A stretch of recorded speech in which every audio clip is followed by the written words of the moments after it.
Horses are elite athletes by nature, ready to push their bodies through the most rigorous workout, sometimes to the point of injury. Open up the right shoulder again. Yeah, really good. When Catherine Girardi trains too hard, she calls her doctor.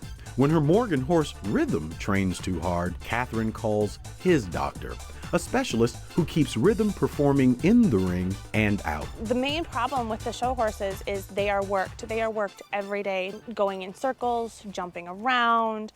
So when that happens, there's a lot of times where they will come up lame, where they get sore in a leg, and then they can't work. Dr. Nikki Wessel is an equine sports medicine specialist. That means not only treating show horses, but also horses ridden for recreation. Honestly, what we can do in people, we can do in horses anymore now, too. They specialize in cardiology and medicine and surgery, like humans do. Nikki was only 5 when she decided that working with animals was going to be part of her life.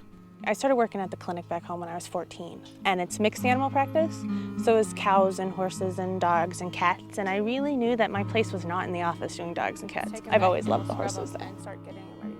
There are millions of horses in the United States, and while many equine doctors ply their trade in the rural corners of America's heartland, Dr. Nikki's practice is centered in Chicago and its surrounding suburbs.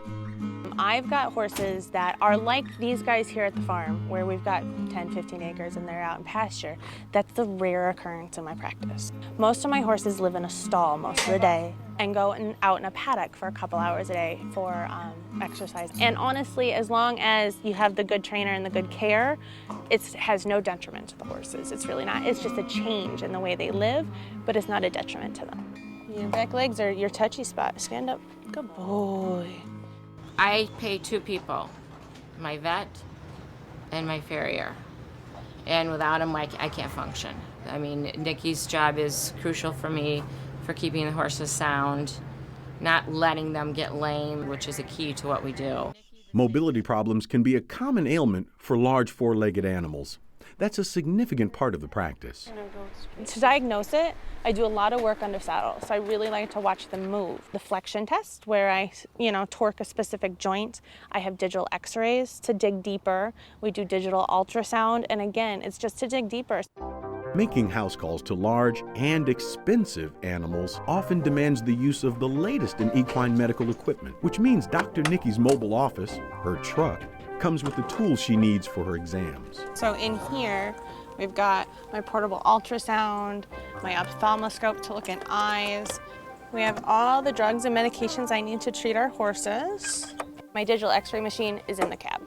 There's an egg floating around in her uterus, ready to become a baby. Dr. Nikki's business has doubled since she began her equine practice, confirmation of the demand in not only rural, but urban areas. My business is spread by word of mouth. So if my current clients don't like me and don't like what's going on, I ain't gonna get any new ones. So the fact that we are really makes me feel good. As you might expect, horses are part of her personal life as well. She and her husband have a horse named Cyclone. Let's go to work, come on. A good day is the show you saw today, because the reason they are there is because I fixed them a week or 2 ago. That is why I do what I do, is to see them smiling, see my clients up there riding that horse and going, yes, I just got a blue ribbon, and I couldn't do that 2 months ago. I love what I do, can you tell?